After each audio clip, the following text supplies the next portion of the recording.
जय हिंद साथियों, नमस्कार। स्वागत है आप सबका हमारे YouTube channel Chauhan tricky classes में। दोस्तों, क्षमा चाहता हूं, बहुत दिनों के बाद वीडियो लेकर आया हूं, लेकिन अब रेगुलर वीडियो आया करेंगे। तो आज की हमारी वीडियो शुरुआत हो चुकी है और ये लगातार जारी रहेगी। जो हमने सोचा है कि क्यों ना हम कंपटीशन एग्ज़ाम को मद्देनज़र रखते हुए एक ऐसी क्लास लेकर आएँ जो कि आपके लिए बहुत ही ज़्यादा फ़ायदेमंद रहेगी। जी हाँ दोस्तों, आप जानते हैं कि जितने भी हम कंपटीशन एग्ज़ाम देते हैं, सभी एग्ज़ाम के अंदर जीके का पार्ट बहुत ज़्यादा रोल निभाता है। कहीं न कहीं हम जीके की वजह से ही मात खा जाते हैं और एग्ज़ाम में मेरिट लिस्ट से रह जाते हैं। तो ऐसा ही ध्यान में रखते हुए हमने एक क्लास बनाई है जिसका नाम है भारत का इतिहास। यहाँ पे हम सोच रहे हैं कि पूरी की पूरी जीके कवर करें। तो पहली हमारी जो टॉपिक है, यानी कि पहली जो हमारा यहाँ पे पार्ट है, वो है भारत का इतिहास। और इतिहास के अंदर भी हम सारी चीज़ें डिटेल में पढ़ने वाले हैं। तो जैसा कि इतिहास को हम 3 भागों में बांट सकते हैं: प्राचीन भारत का इतिहास, मध्यकालीन भारत का इतिहास और आधुनिक भारत का इतिहास। प्राचीन भारत का इतिहास जैसा कि आप जानते हैं, जहाँ पे सिंधु घाटी सभ्यता के बारे में हम चर्चा करते हैं। मध्यकालीन भारत का इतिहास जैसा कि बाबर, हुमायूं, अकबर, जो मुगलों का आगमन हुआ था।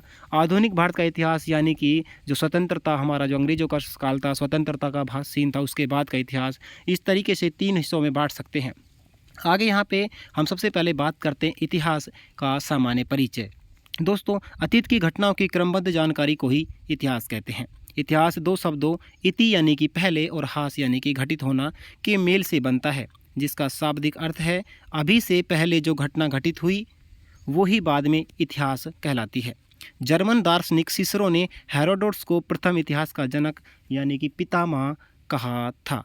दोस्तों, एग्जाम में क्वेश्चन आता है हेरोडोटस को प्रथम इतिहास का जनक या पितामह कहा जाता है, लेकिन क्वेश्चन इस तरीके से भी आ सकता है, क्योंकि ये क्वेश्चन अब पुराना हो गया कि जनक या पितामह किसे कहा जाता है। क्वेश्चन ये आ सकता है कि जनक या पितामह किसने कहा था। तो आपका आंसर होगा जर्मन दार्शनिक सिसरो ने हेरोडोटस को प्रथम इतिहास का जनक या फिर पितामह कहा था, जो कि यूनान का निवासी था।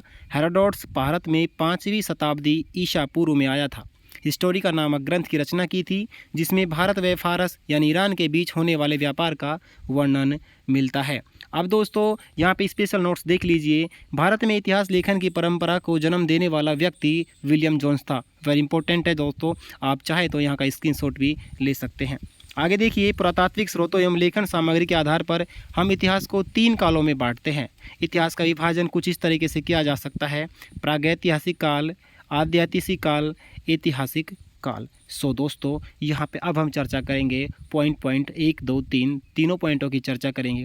तो सबसे पहले प्रागैतिहासिक काल के बारे में पढ़ेंगे, उसके बाद आद्य ऐतिहासिक काल के बारे में पढ़ेंगे, उसके बाद हम ऐतिहासिक काल के बारे में पढ़ेंगे। तो सबसे पहले हम बात करते हैं प्रागैतिहासिक काल आखिर क्या है। इसे बोला जाता है प्री हिस्टोरिक पीरियड। दोस्तों, पुरातात्विक स्रोतों के बारे में जानने के लिए लिखित सामग्री उपलब्ध नहीं है, उसे हम प्रागैतिहासिक काल कहते हैं। आप समझ ही गए होंगे, यहाँ पे लिखित सामग्री उपलब्ध नहीं है तो हमें यहाँ पे पुरातात्विक स्रोतों के बारे में यहाँ पे जानकारी कम मिलती है। तो इस काल को कहा जाता है प्रागैतिहासिक काल। इस काल को जानने के लिए पुरातात्विक खुदाई से प्राप्त साक्ष्यों का सहारा लेना पड़ता है। रॉबर्ट ब्रूसफुट को भारतीय प्रागैतिहासिक काल का पिता कहा जाता है। प्रागैतिहासिक काल को हम पाषाण काल के नाम से भी जानते हैं, क्योंकि इस काल में सबसे पहले पत्थर के औजार व उपकरण मिले हैं। प्रागैतिहासिक काल के बारे में और आगे चर्चा करते हैं। मानव ने सबसे पहले पत्थर यानी कि पाषाण को उठाया था और उसे औजार के रूप में प्रयोग किया था।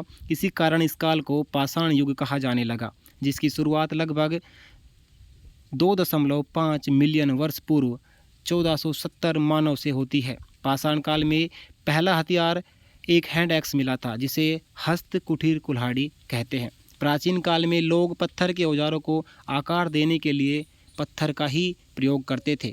पाषाण युग को भी दोस्तों हम 3 भागों में विभाजित कर सकते हैं। यहाँ पे हम तीनों भागों को भी पढ़ेंगे।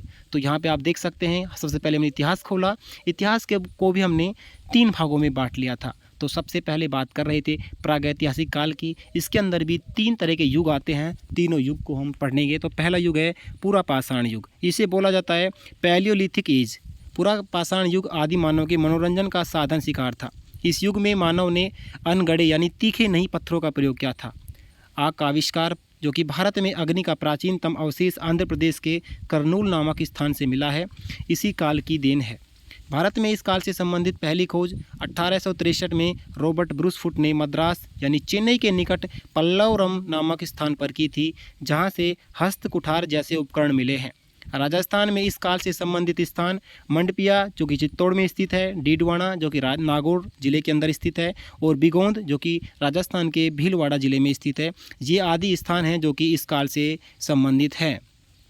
दोस्तों यहाँ पे स्पेशल नोट से ये भी याद रखना है, इस काल के उपकरण सर्वप्रथम मद्रास में मिले, इसी कारण इस संस्कृति को मद्रास उद्योग, ये सब उपकरण अफ्रीका व यूरोप के उपकरणों से मिलते जुलते होने के कारण एशियोलिन संस्कृति एवं चीन, जावा, सुमात्रा और म्यांमार के उपकरणों से मिलते जुलते होने के कारण इसे सोहन संस्कृति यानी कि सोहन नदी घाटी पाकिस्तान भी कहा जाता है। तो दोस्तों यहाँ पे 4 चीज़ें जो कि बहुत इंपॉर्टेंट है यहाँ पे आप देख सकते हैं। पहली कि सोहन संस्कृति जो कहाँ है, वो सोहन नदी घाटी पर जो कि पाकिस्तान में है। दूसरा दोस्तों हम कह सकते हैं कि सोहन संस्कृति नाम क्यों पड़ा, क्योंकि सुमात्रा और म्यांमार के उपकरणों से मिलते जुलते होने के कारण।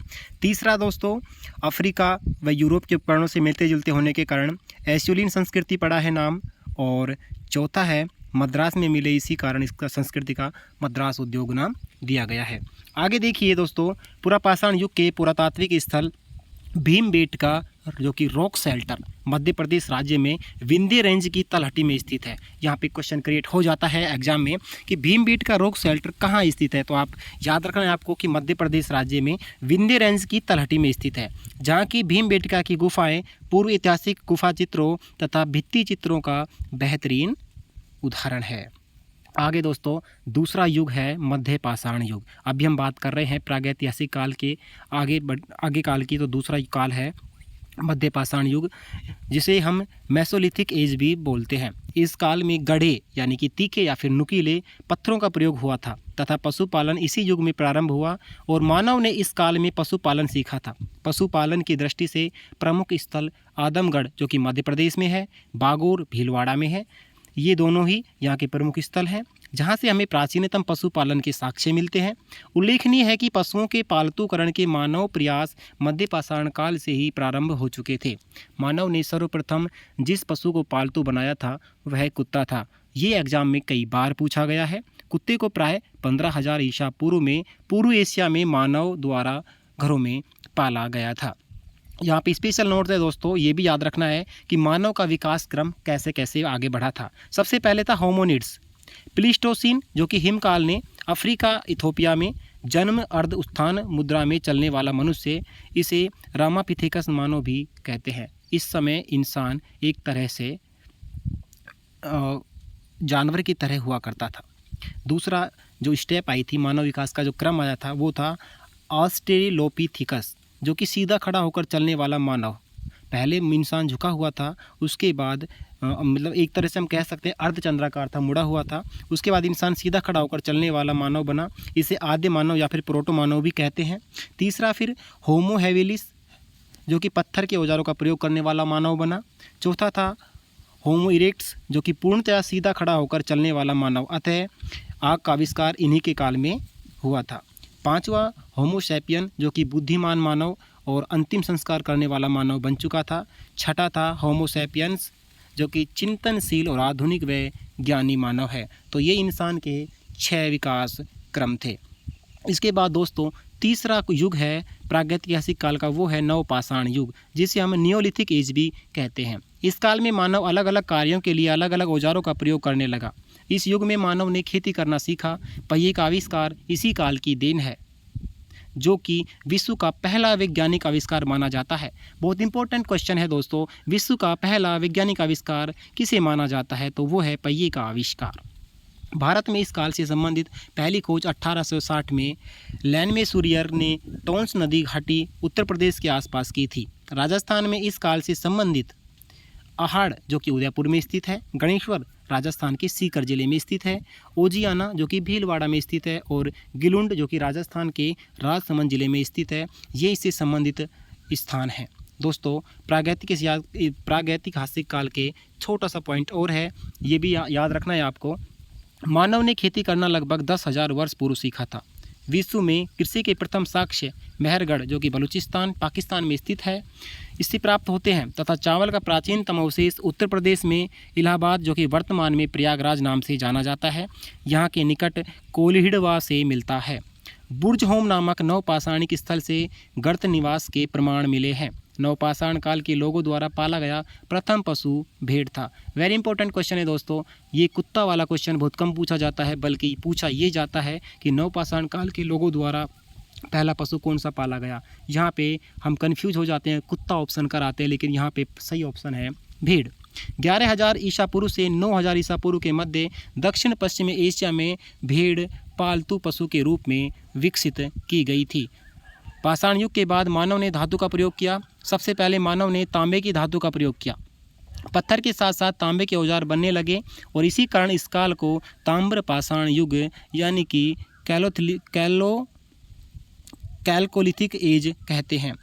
अब देखिए दोस्तों, कैल्कोलिथिक इसका नाम क्यों पड़ा है। जैसा कि आप जानते हैं, कैल्कोस यानी कि तांबा होता है और थिचोस यानी कि पत्थर होता है, तो दोनों को जोड़कर एक ताम्र पाषाण युग बना था जिसे हम ताम्र पाषाण युग कहते हैं। विश्व की प्राचीनतम सभ्यताएं ताम्र पाषाण युगीन सभ्यताएं मानी जाती है।